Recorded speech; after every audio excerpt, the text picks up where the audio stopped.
Good afternoon, Lions Nation. The Detroit Lions just wrapped up their 2026 NFL Draft, and the ripple effects are already being felt across the entire roster. And if you're a fan trying to figure out who really came out ahead and who might be quietly on the chopping block, there's a lot to unpack here. This isn't just about rookies walking in the door. This is about how the entire offseason, from free agency to the draft, has reshaped competition at multiple positions, and in some cases completely changed the trajectory of certain players' careers in Detroit. Let's start with the uncomfortable truth. Not every player benefits from roster upgrades, and sometimes it has nothing to do with performance. Take Dominic Lovett, for example. This is a player who didn't necessarily fail on the field, but the reality is the Lions brought in multiple wide receivers through both free agency and the draft. That kind of investment at one position sends a clear message. It's not about what Lovett did wrong, it's about the direction the team decided to go. When a front office aggressively reloads a position like that, it usually means someone is getting squeezed out, and right now he looks like one of the odd men out. The same pressure applies in the secondary. Khalil Dorsey finds himself in a tough spot after the Lions added cornerback depth across the board. Injuries have already made his situation unstable, and now with new competition coming in, the margin for error is basically gone. Even players like DJ Reed are being watched closely, though he may still have a short window to prove himself. But the bigger picture here is simple. When a team stacks a position group, someone is going to fall. And then you look at the trenches, where things get even more brutal. The Lions went all in on both lines this offseason, and that kind of overhaul doesn't happen without consequences. Players like Mai Wingo and Kobe Sorsdahl are in serious danger. Neither has established themselves, and with Detroit aggressively upgrading talent and depth, there's just no room left for projects that haven't produced. The competition isn't just tighter, it's overwhelming. But the most striking case might be Giovanni Manu. This was a developmental prospect with size and potential, but the reality is harsh. He hasn't shown enough, and with the Lions completely reshaping the offensive line, there's a strong sense that his time with the team is coming to an end. This is what happens when a contender decides it can't afford to wait on development anymore. Now flip the perspective, because while some players are getting pushed out, others are in a perfect position to thrive, and it starts with the offensive line, which might be the biggest winner of the entire offseason. The addition of Blake Miller, combined with key depth pieces like Drew Scruggs and Larry Borom, has transformed this unit into one of the most complete groups on the roster. This isn't just about protection, it's about identity. The Lions want to dominate at the line of scrimmage again, and now they have the personnel to do it. That directly impacts the offense as a whole, especially the quarterback and the run game. Jared Goff stands out as a major beneficiary here. The priority was clear: keep him upright and let the offense operate efficiently. With a stronger offensive line and a renewed commitment to the run game, Goff is in a much better position to succeed without constantly being under pressure. And then there's Jahmyr Gibbs, who might be the biggest winner of all. With David Montgomery no longer in the picture, Gibbs is set to become the featured back. Combine that with an improved offensive line and a coordinator who can scheme around his strengths, and you're looking at a player who could take a massive leap this season. Everything is lining up for him to be the focal point of the offense. On the defensive side, Aiden Hutchinson finally gets what fans have been asking for: help. For too long, he's been dealing with double teams and an overwhelming snap count. The addition of Derek Moore on the opposite side should ease that burden, allowing Hutchinson to be more effective and less worn down over the course of the season. That's a huge development for the entire defense. And one of the more subtle but important signals from this draft is what the Lions didn't do. They didn't draft a safety. That decision speaks volumes about how the front office feels about Brian Branch and Kirby Joseph. Even with Branch expected to miss the start of the season, the belief is that this duo is strong enough to hold things down and make an impact when it matters most later in the year. It's a vote of confidence that could define the secondary moving forward. So when you step back and look at everything, this offseason wasn't just about adding talent. It was about redefining the roster, raising the standard, and forcing competition at every level. Some players are rising because of it, others are being left behind. And that's exactly what happens when a team believes it's ready to take the next step. But here's the real question for you as a fan. Looking at all these changes, who do you think is the biggest winner and the biggest loser on this Lions roster right now? And when you really sit with that question, it starts to reveal something even bigger about what the Detroit Lions are trying to build going into 2026. Because this isn't just a roster adjustment, this is a shift in philosophy. This front office, led by Brad Holmes and supported by Dan Campbell, is clearly done waiting on potential when there are opportunities to upgrade with certainty. That's why you saw such an aggressive approach not only in the draft, but also in free agency, especially in the trenches. Think about how intentional this was. The offensive line wasn't just patched up, it was reinforced with purpose. Adding Blake Miller wasn't a luxury pick, it was a statement. This team wants to get back to controlling games physically, dictating tempo, and winning in short yardage situations. That identity had moments of inconsistency before, but now, with improved depth and versatility, it feels like they're trying to make it the foundation again. And that doesn't just help one player, it elevates the entire offensive structure. That's where the impact on players like Jahmyr Gibbs becomes even more interesting. Being the featured back isn't just about getting more carries, it's about being the centerpiece of an offensive identity. With a stronger line and a coordinator in Drew Petting who wants to emphasize the run, Gibbs isn't just stepping into a bigger role, he's stepping into a system designed for him to thrive. And if that clicks early, this offense could become much harder to stop than it was even at its peak. At the same time, the protection for Jared Goff changes everything about how this team can operate. When Goff is comfortable, when he's not constantly dealing with pressure, we've seen what he can do. Play action becomes more dangerous, decision making becomes quicker, and the offense flows the way it's supposed to. The Lions are clearly betting that by fixing the environment around him, they're going to unlock a more efficient and consistent version of their quarterback. Now shift over to the defensive side again, because this might be where things get even more intriguing as the season develops. Aiden Hutchinson finally having support on the edge isn't just about reducing double teams, it's about unlocking the entire pass rush. When you add someone like Derek Moore into the equation, offenses can't just key in on one player anymore. That creates opportunities not just for Hutchinson, but for the interior defensive line as well. Pressure becomes more balanced, more unpredictable, and potentially much more effective. And don't overlook how important depth has become in all of this. The Lions didn't just add starters, they added layers. That's critical over a long season where injuries are inevitable. It also creates internal competition that raises the level of play across the board. Players who might have felt secure last year are now being pushed every single week, and that kind of environment can either bring out the best in someone or expose that they don't belong. The situation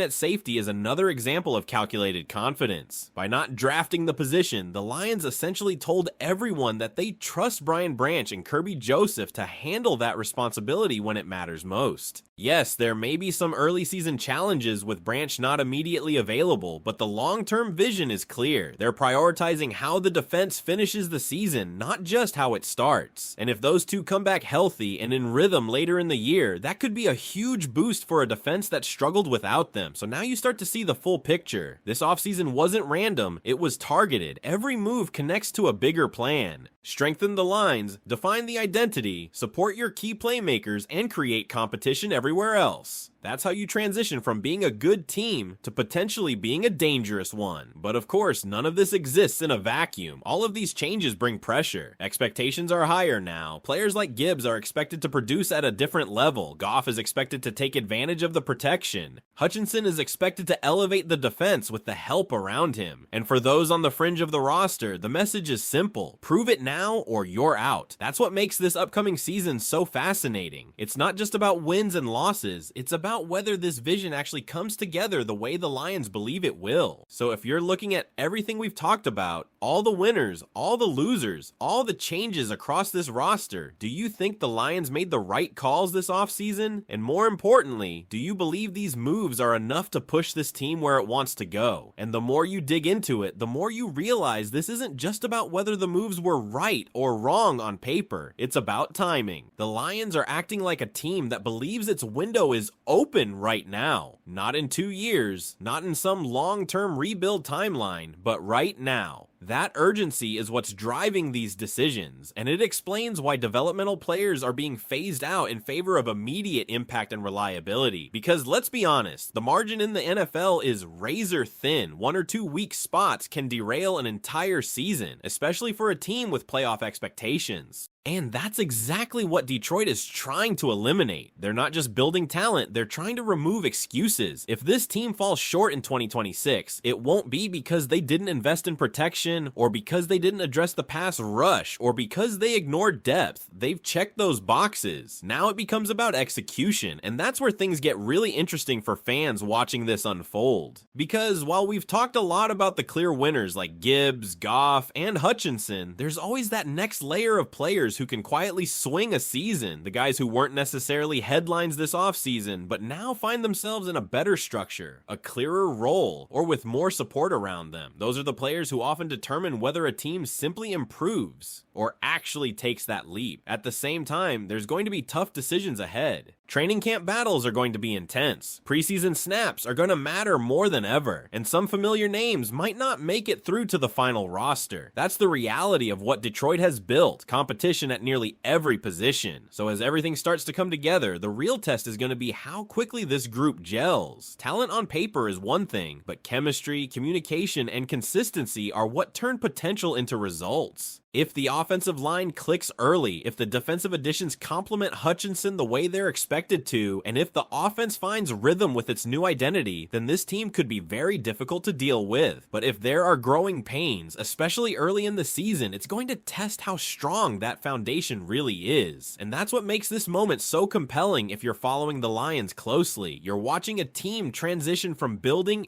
to expecting, from hoping to demanding results. And that's where the pressure really starts to settle in, because once a team makes this kind of transition from building to expecting, there's no more hiding behind development timelines or future potential. Everything becomes about results on the field, week after week. The Lions have essentially put themselves in a position where they need to justify every single move they made this offseason. You can already see how this is going to shape the narrative early in the season. If the offensive line comes out strong, if Jared Goff is clean in the pocket, if the run game with Jahmyr Gibbs starts dominating games the way it's being projected, then people are going to point back to this offseason and say this was the moment Detroit got it right. But if there are struggles, if protection breaks down, if the offense stalls in key moments, then those same moves are going to be questioned just as quickly. And defensively, it's the same story. Aiden Hutchinson finally has help, but now that brings a different kind of expectation. It's no longer about potential or effort, it's about production. Can this pass rush consistently affect quarterbacks? Can they close out games? Can they create the kind of pressure that changes outcomes? Because that's what this team needs if it wants to go deep into the postseason. What makes this even more fascinating is how interconnected everything is. The success of the offense helps the defense stay fresh. A stronger pass rush makes life easier for the secondary. A reliable run game opens up the passing attack. This isn't about isolated improvements. It's about whether all these pieces come together at the same time. And that's the gamble the Lions are making. They didn't just improve one area and hope for the best. They made coordinated changes across the roster with the belief that it would elevate the entire team. That's a bold approach, but it's also the kind of move teams make when they believe they're close, really close, to becoming something special. Now think about it from a fan perspective. You've watched this team grow. You've seen the ups and downs, the near breakthroughs, the moments where it felt like they were just one piece away. This offseason feels like an answer to that. Like the front office looked at everything and said, we're not leaving anything to chance anymore. But that also means the bar has been raised. There's no more satisfaction in just competing, no more moral victories. This team is being built to win consistently and to prove it against the best teams in the league. And that's a completely different level of expectation than what we've seen in recent years. And that's exactly why the first few weeks of the